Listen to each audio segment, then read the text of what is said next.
Good afternoon. This is Andrea Ormsby, and I help moms get clear on what their next step should be so that they can mother from a place of strength and courage. So I mentioned earlier, if you saw my scope, hopefully you clicked on that notification button so that you have been notified that I am live, or at the very least, replay viewers. Sorry I missed you live, but I am very thankful that you tuned in for this very important scope today. I'm talking specifically about a chapter in my book. If you follow me at any time, you know that I recently released my first book, Twin Mom Method, Being Honest with Your Children. Yes, I am a twin mom. I have all three boys because I have a 9-year-old and twin 7-year-olds. And I have developed a strong, open, trusting, safe relationship with my boys, which is what I talk about in terms of how I have created that type of relationship with my children, even at such a young age. But regardless of what age your children are, I do feel that this book can help give you ideas or even some ways to develop that type of relationship with even older children. I know when some folks have read my book already, they mentioned that they both felt that it was something, in one case, when mom has young children, and she felt that she was so glad that she was able to receive this book at the early ages that her children are, so that she can start implementing some of these ideas in their lives already. And at the other end, another mom who had older children felt that these were great ideas that although she had not implemented or put into practice some of these ideas that I talk about in my book, she still felt that she could put some of these ideas into practice with some of her older children to build that kind of relationship in their older adult years. And so specifically, I'm talking today about how do you know when your children are old enough to have that conversation with them, or to open that Pandora's box, as some people call it, depending on what the question that's brought up or whatever the situation might bring up. We can often approach these difficult conversations from that place of fear that I often say is not where we ideally want to mother from. And so because we're approaching it from this place of fear, we don't really open the opportunity for open communication with our children, and instead we are trying to hide or kind of protect them. We kind of tend to get the idea that we're protecting our children from something that we need to protect them from, because we're moms, we're protectors. That's what we do by nature. However, I would say that it's not always a good idea to try and protect our children from really what the world is going to force them to have to deal with, because of the fact that we don't know when our children are going to be faced with something that they're going to have to deal with. And all we can do is help to prepare them. And we might have a conversation and they forget about it, and then they're faced with it, and then you end up having the conversation again. So this is not an attempt to have them memorize or study or anything like that, but it's really an aim that I am trying to encourage you, Mom, to realize that always approaching your children and your mothering from this fear-based way of parenting is not ideally where you want to be. And maybe you don't notice it, maybe you don't realize that's what you're doing, but when you're focusing so much on what you don't want to have happen or what you don't want your children to be involved in, you end up subconsciously creating this fear in the way that you interact with them. And essentially they then learn that they cannot come to you when they have questions about some of these different issues or ideas. So for example, a lot of times, in fact, there was an example in my house. One of my children, one of the twins actually, it was quite a few years ago. I don't remember how old he was, maybe about 3 or 4. My children are they're thinkers. I wonder who their mom is. But they like to communicate and share what's on their mind quite a bit.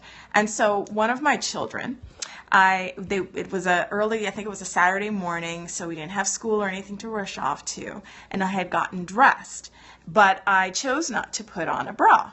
Because you know how it is sometimes, Mom, you just don't want to wear it. It's just one of those things like heels. Some man made it. It's just not comfortable. So this particular day, I chose not to wear my bra. I did have on a shirt. I do not change in front of my boys. They know we have boundaries between a girl and a guy and that sort of thing. But specifically, my child noticed that my boobies, as he called them, were not there.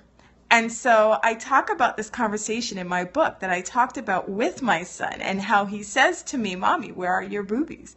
And I said, "Yes, these are my children." And they come to you with these kind of questions, and you have to know that you can't be shocked or frighten them, essentially, because you're surprised that they're coming to you with this question, or that you're wondering, how do you respond? They're just coming to you, and they see the reaction that you have on your face, which helps to communicate to them whether they can come to you with another question or even with a similar question. And so in this particular back and forth with my son, I ended up explaining to him that, basically when a mommy usually breastfeeds their child, then they end up having a change to their body. And again, if you read my book, you can go through the whole conversation, because it was very detailed, but very funny now after the fact.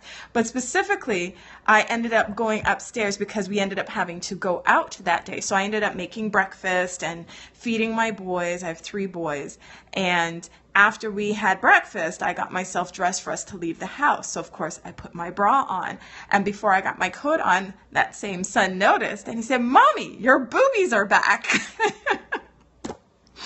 And I share that experience with you as well as in the book, because again, as much as that might have been uncomfortable for any mom, including myself, to have that kind of conversation, or to have my son admit that I have no boobies all of a sudden, it's just how they see the world. And that's really what I want to help you understand, that when your children are coming to you with their questions, it's based on how they are seeing the world. Because usually children just see the world in black and white. And I've said this before in previous scopes. They don't have any other tie into what they view other than the experience that they've already had. So of course, the younger they are, is the more black and white that they see their world, and they're going to interpret that world that they see based on the experience that they have, whether it be with siblings or with their parents or with any friends that they interact with, or what they watch on TV or play on the video game or even on the computer. Whatever they're interacting with is helping them to interpret their world. And this is all the more important why I try to stress to you moms that having this conversation or open conversation with your children is so key, because this really implants into how they experience their world. And I know some of you, maybe you're a working mom and you go to work every day and you work these long hours, and I know I went back to work after my firstborn, and I worked for quite a few years anyway, before I had children, and at least that first year and a half after I had my firstborn. So I know what it is to go to work day in and day out, and you only get what I call the scraps or the remnants of the day with my child. And I feel like, the majority of the day or the key part of the day I've now missed, so now I cannot invest in my child in the way that they need me. But that's just simply not true. First of all, it's a lie from the devil to try and discourage you and to cause you fear and essentially give you this attitude that now you're going to and from work with this negativity because you're not being the mom that you should be. That is all for the devil to play with your mind. And it's not true. I don't care if you get an hour every day with your children and it's right before they go to bed, or you're only whispering in their ear because they're already sleeping. It matters. And what you do with that time that you have with your children really matters. And not just to yourself and not even just to God, but also think about the fact that it matters to your children. It really matters, the time that they spend with you, and it counts. It counts so deeply and so important for them, because again, this is how they experience their world. So if you are limited to the amount of time that you can spend with your children, that does not erase the importance that you can place on the time that you do spend on them, and focusing on being intentional with that time, because again, that all contributes to the experience that you get to have with your children. And so I also want to reiterate, I'm just looking at some notes. I also want to reiterate the fact that children aren't, because they see things black and white, they don't mean to be inappropriate. My child did not mean to be inappropriate when he asked me, where did my boobs go? And the fact that my boobs showed up because we were getting ready to go out. That was just how he saw life. He noticed a difference. He's a very curious child, and he's very attentive. And so if I change my earrings, if I change my hair, if I change decorations in the house, he is the first one to not only notice it, but notice every single change. And he's always been like that since he was a baby. And so knowing that he is like that, I don't have to take that comment from a place of disgust or fear or disgrace, because I know he's just wondering. That is just how his mind processes his environment. But I know oftentimes moms, and maybe this is you, mom, you might not be comfortable with the changes that have happened because of having children, or because of a sickness or a health condition, or whatever might be going on in your life. And because of that, when comments as innocent as they might be from a small child, you receive them as more of an attack of who you are and how good you are, or what type of mom you are. And I want to encourage you that that is not the intention of your child asking that question. For the most part, especially with young children, they're not trying to hurt you. Even when they say mean things. I've scoped in, I think it was a week or two ago, about the fact that my son said those magic words that we all end up hearing at some point, whether from your child or some other child. He said, "I hate you." And he said it with passion and with everything in him because he was upset in that moment. And he is not intending to hurt my feelings in that moment. He is just learning how to deal with his anger in that moment. And so because I know that, and because I am blessed to have come to a place in my relationship with Christ to know that I am a great mom, and I am the mom that these children need, and that God specifically and intentionally gave me these children to mother, then I didn't have to take that comment, whether from the "I hate you" to "where did your boobs go" to whatever that comment you might have received recently or even today. I don't have to ingest that as being my truth. I know that this is just the way that my child sees his world. And even teaching them that, sometimes we might think something, and that doesn't always mean we have to say it. It's not because I'm trying to teach my children to lie, or that I think we should be teaching our children to lie. Because it may very well be true that that man they see on the street, in all explanations of the term, that man is a fat man. At the same time, is it kind or appropriate for my child to say, "Hey, that man is a fat man, mommy," right out loud in the middle of the public? No, it's not appropriate. Yes, we have social norms and cultural norms that I am also teaching my boys. But I don't want them to feel that because they see a truth as they see it, that they are not valid or validated to experience or feel the emotions or see that truth for themselves. They're not wrong, because it's inappropriate for the culture for them to share what they're thinking. Now, there are different times, like with me, they might feel it's a safe place that they can share something like that. But I don't want them to feel that they are inappropriate for thinking this way.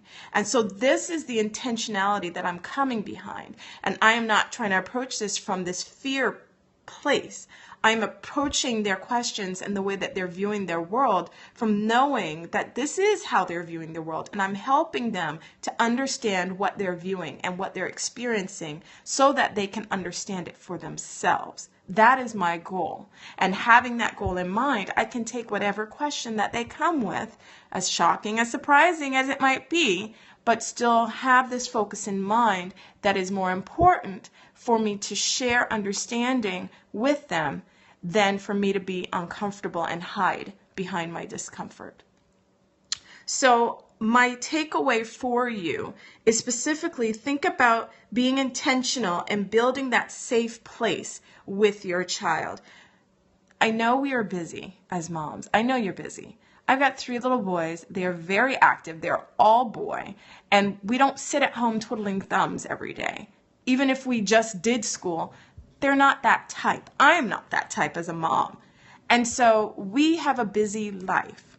But I want to encourage you, mom, make that time, whatever moment that you can make to spend with your child, in addition to spending time with your significant other or your husband, or spending time in the relationships that you find important to you.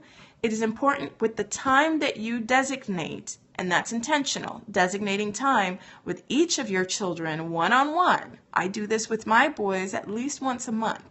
And it's very crucial. Whether you're able to do what I do or what another mom does is not the point. The point is the time that you do have with your child, you make it count.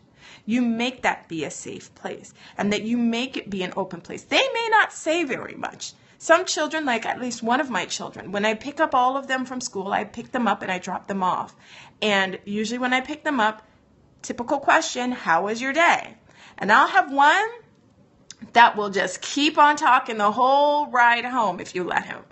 And I have another one that if I prompt him with questions specifically to him, then he will answer with good answers.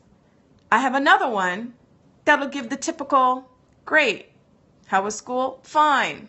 Anything great happen or bad happen? No. Did anybody pick their nose? I don't know.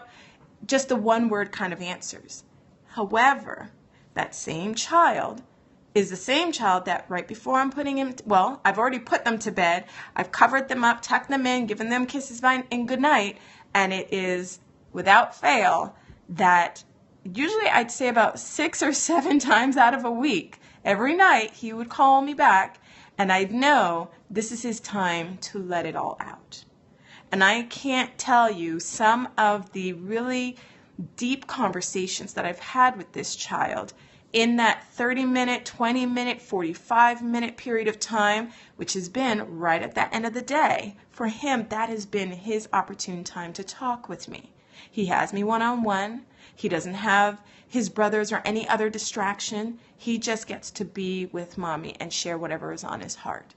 And it's been priceless, the times that we have used this time for each other and building that relationship with each other. So this is why I know, Mom, that whatever time you get with your children, make it count, because it does. And it means that much to them as well as it will for yourself. And just own that and be comfortable with that. So that is what I wanted to talk to you about today. I do hope and pray this encourages you. And if nothing else, if this kind of resonates with some of the things you may have been thinking about in how to have conversations with your children or how to deal with some difficult situations with your children, then I encourage you to pick up my book. Twin Mom Method, Being Honest with Your Children, is available for purchase. If you look on the title of this scope, the link is there, bit.ly/being honest with your children. bit.ly/beinghonestwithchildren. That's bit.ly/being honest with your children. If you click on that link, you'll be able to purchase my book, and specifically, you'll be able to notice today only, that's Monday, December 4th, I have some specific incentives for you to purchasing the ebook. And so if you do purchase the ebook today, you will get a free 30-minute strategy session with me so that we can talk about maybe some of the difficulties you've been having in having these honest conversations with your child, or maybe dealing with some difficult issues that your child has maybe been struggling with, and maybe you're struggling with, because maybe you struggled with it when you were younger and you're trying to learn how to deal with that as well. And in addition to that strategy session, I will also save your seat for my upcoming webinar, How Do You Know Your Child is Old Enough? So if you're seeing this scope, you've already got a taste of what we will be talking about during that webinar. I will also provide some open Q&A so that we can talk about maybe some real life role playing that you're going through in talking with your children and being able to answer in a way that is safe and encourages that safe place for your child to, in the future, come to you with whatever questions they may have on their mind. So again, bit.ly/being honest with your children.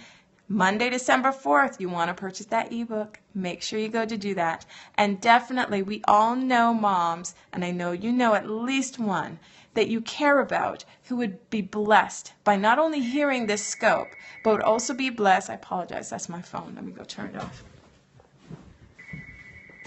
Let's see here. Okay. It always rings at the most convenient times, doesn't it? Anyway, as I was saying, I know you know of another mom who would be blessed by hearing this scope or even receiving this book. Christmas is around the corner. This is a perfect opportunity to purchase somebody this book, or a family that you love and you care about, a book like this. Because again, this invests in their relationships with each other, husband and wives, father with their children. Basically, anyone can benefit from my Twin Mom Method series books. And I definitely encourage you to take a look at it. If you click on that link, you'll read more about the book, and you can definitely think of someone you care about who would be blessed by this book. I think it is most important that we have these kind of conversations in our families, because our culture is not supportive of families. And this is one of the main reasons that I chose to write this book. It's a short read, busy mom. It's not going to take you hours, I promise, but it definitely is very powerful. And that is why I feel it is important for all of us to consider the truths that I have learned, and even just kind of talk through some of the ideas so that you can develop those strategies for your own family. So again, replay viewers, sorry I missed you live, but I am very glad that you tuned in, and I hope and pray that you are blessed by this scope and that you share this scope with another mom that you care about. And if nothing else, you also purchase the book and you will be blessed for sure. Click on those buttons. I hope I see you live sometime soon, and we will talk soon. Take care.